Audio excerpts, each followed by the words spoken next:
সম্প্রতি সোশ্যাল মিডিয়ায় একজন নাস্তিক একটি পোস্ট করেছেন, সাহাবীরা টাকার বিনিময়ে যৌনতায় লিপ্ত হতেন, মুতা করতেন, আর নবী সাল্লাল্লাহু আলাইহি ওয়াসাল্লাম তা বৈধ করেছিলেন। এই কথাটা অর্ধসত্য আর বিভ্রান্তিকর। সত্যটা কি চলুন দলিল দিয়ে বুঝে নেই। আসলে মুতা কি ছিল? মুতা অর্থ অস্থায়ী বিবাহ, সময় ও দেনমোহর নির্ধারণ করে মেয়েকে বিয়ে করা। এই প্রথা জাহিলিয়াতের যুগ থেকে চলে আসছিল। ইসলাম আসার পর ধাপে ধাপে সমাজ সংস্করণ হয়। এটি ইসলামের প্রাথমিক যুগে কিছু সময়ের জন্য অনুমোদিত ছিল, কিন্তু পরবর্তীতে চিরতরে হারাম করে দেয়া হয়। নবী করিম সাল্লাল্লাহু আলাইহি ওয়াসাল্লাম মুতা বিবাহ হারাম করেছেন, সহিহ হাদিস দ্বারা প্রমাণিত। সাহাবীরা ছিলেন এমন এক মানুষ যারা গুনাহে পড়ার ভয়ে কাঁপতেন।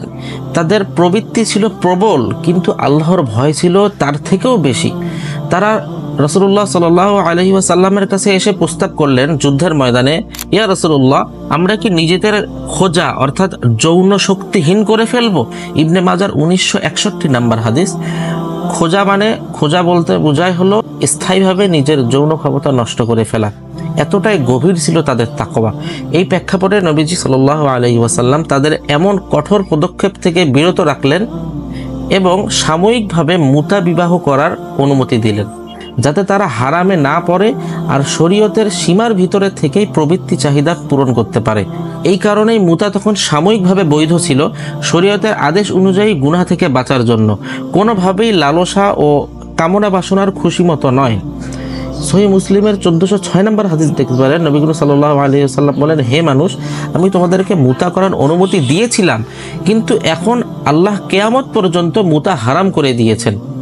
অতএব যার কাছে এমন কোনো নারী আছে সে যেন তাকে ছেড়ে দেয়। সহিহ মুসলিমের 4216 নম্বর হাদিস, হযরত আলী রাদিয়াল্লাহু তাআলা আনহু বলেন, রাসূলুল্লাহ সাল্লাল্লাহু আলাইহি ওয়াসাল্লাম খায়বার যুদ্ধের দিনে মুতা বিবাহ ও গৃহপালিত গাধার মাংস খাওয়া নিষিদ্ধ করেছেন। কিন্তু কেন এমন পরিস্থিতি তৈরি হয়েছিল? কারণ তারা ছিল দীর্ঘদিন যুদ্ধক্ষেত্রে, সফর, কষ্ট, নিরাপত্তাহীন। এমন অবস্থায় তারা স্ত্রীদের কাছে ফিরতে পারতেন না, না চেয়েও বাধ্য হয়েছিলেন পরিবার থেকে অনেক দূরে। খাইবার যুদ্ধ 7 হিজরি এবং ফাতহে মক্কা যুদ্ধে 8 হিজরির সময় সাহাবীরা দীর্ঘ সময় যুদ্ধের জন্য মদিনা থেকে বাহিরে ছিলেন। সহিহ মুসলিমের 1405 নম্বর হাদিস, জাবির রাদিয়াল্লাহু তাআলা জাবের ইবনে আব্দুল্লাহ রাদিয়াল্লাহু তাআলা বলেন, আমরা রাসূলুল্লাহ সাল্লাল্লাহু আলাইহি ওয়াসাল্লামের সাথে যুদ্ধ করেছিলাম, তখন আমাদের স্ত্রীগণ ছিল না। তখন তিনি আমাদেরকে মুতা করার অনুমতি দেন কিছু সময়ের জন্য। অনেক সাহাবী মাসের পর মাস, কেউ 6 মাস, কেউ তার চেয়েও বেশি যুদ্ধক্ষেত্রে থাকতেন। তখন যোগাযোগের উপায় ছিল না, নিরাপদে যাতায়াতের ব্যবস্থা ছিল না, পরিবারের কাছে যাওয়া ছিল অসম্ভব বা অত্যন্ত ঝুঁকিপূর্ণ। সাহাবীরা যদি চুপচাপ হারামে পড়ে যেতেন তাহলে সমস্যা হতো দিনের জন্যই, কিন্তু তারা রাসূলের কাছে গিয়ে গুনাহ থেকে বাঁচার রাস্তা চাইলেন। সেই প্রেক্ষাপটে নবী করিম সাল্লাল্লাহু আলাইহি ওয়াসাল্লাম বললেন, তোমরা চাও না আমি হালাল রাস্তা দেখাই? আর তাই তিনি সাময়িকভাবে যুদ্ধকালীন বিশেষ পরিস্থিতিতে মুতা বিবাহ বৈধ করেছিলেন, শরীয়তের সীমার মধ্যে থেকে প্রবৃত্তি চাহিদা পূরণের জন্য। এই বাস্তবতা না বুঝে যারা বলে সাহাবীরা টাকার বিনিময়ে যৌনতা করতেন, তারা চরম মিথ্যাবাদী ও ইসলাম বিদ্বেষী। তারা সাহাবীদের তাকওয়া ও কোরবানি গোপন করে, কামনা করে মুসলমানদের ঈমান নষ্ট করতে। যদি কেউ দাবি করে যে সাহাবীগণ রাদিয়াল্লাহু তাআলা আনহু নিয়মিত মুতা করতেন এবং টাকার বিনিময়ে যৌনতা গ্রহণ করতেন, তবে এটি চরম মিথ্যাচার এবং সাহাবীদের বিরুদ্ধে অপবাদ। হযরত ওমর রাদিয়াল্লাহু তাআলা আনহু মিম্বরে দাঁড়িয়ে ঘোষণা করলেন, মুসনাদ ইবনে হিব্বানে আছে, নবীজির যুগে 2টি মুতা চালু ছিল, আমি সেগুলোকে নিষিদ্ধ করছি এবং যার উপর প্রমাণ পাবো তাকে শাস্তি দেব। এই বক্তব্যের মাধ্যমে বোঝা যায় যে সাহাবীগণ মুতা বিবাহকে হারাম জানতেন এবং কেউ করলে শাস্তি দিতেন। মুসলিমদের ইজমায় আসি, 4 মাযহাব, সকল প্রধান ফিকহ স্কলার এবং বিভিন্ন মুফাসসিরগণ একমত যে মুতা বিবাহ ইসলাম ধর্মে সম্পূর্ণরূপে হারাম।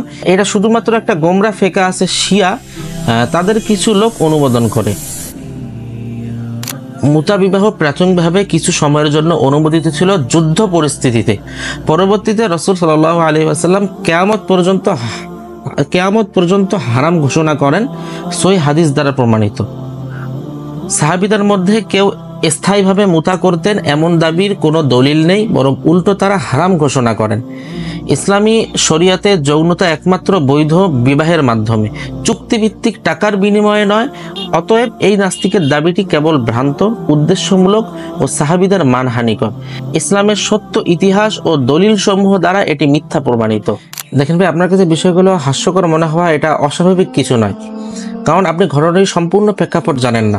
শুধু কিছু টুকরো টুকরো তথ্য নিয়ে আপনার মজা লাগতেছে, কিন্তু ইতিহাস, পরিবেশ এবং মানুষের ভিতরের যুদ্ধটা যদি আপনি অনুভব করতেন, তাহলে হয়তো আপনি হেসে নয় বরং চিন্তায় পড়ে যেতেন। সেই সাহাবী ছিলেন এমন তরুণ যোদ্ধা যারা মাসের পর মাস স্ত্রী সন্তান থেকে দূরে যুদ্ধে, রক্ত আর ধুলোর ভিতরে কাটাতেন। তারা গুনাহে না পড়ায় নিজেদের যৌন ক্ষমতাই নষ্ট করতে চাচ্ছিলেন। এটা কি কামনা ছিল, না আল্লাহর ভয়ের গভীর বহিঃপ্রকাশ? তখন নবী করিম সাল্লাল্লাহু আলাইহি ওয়াসাল্লাম হালাল পথ দেখালেন, একটি সাময়িক বিবাহ, যা আজকের যুগে শরঈ দিক থেকে বাতিল হয়ে গেছে, কিন্তু তখনকার কষ্টের জন্য ছিল অস্থায়ী রাহাত। ইতিহাস জানলে আপনি দেখবেন তারা করেছিল দুনিয়ার আনন্দের জন্য না, বরং জাহান্নামের আগুন থেকে বাঁচতে। ভাই, আপনি হয়তো ইসলাম নিয়ে কষ্ট বা বিভ্রান্তির শিকার হয়েছেন, কিন্তু আমি আপনাকে কষ্ট দিতে আসিনি। আমি চাই আপনি সত্য জানুন। সাহাবারা আপনার বা আমার চেয়ে হাজার গুণ পবিত্র ছিলেন। তাদের জীবন ও ঈমান শুধু জানলে আপনি কাঁদবেন, হাসবেন না। আপনি যদি প্রস্তুত থাকেন, আমি কোরআন ও হাদিসের দলিল সহ আপনাকে প্রতিটি প্রশ্নের উত্তর দিতে রাজি আছি। আপনি মানুষ, তাই প্রশ্ন করবেন, এটাই স্বাভাবিক, কিন্তু উত্তর জানলে মনে হয় আপনি আর এভাবে উপহাস করতে পারবেন না। চলুন আমরা সত্যকে হেসে উড়িয়ে না দিয়ে খুঁজে বের করি। আমার লক্ষ্য আপনাকে হারানো নয়, আপনার হৃদয়কে ফিরিয়ে আনা।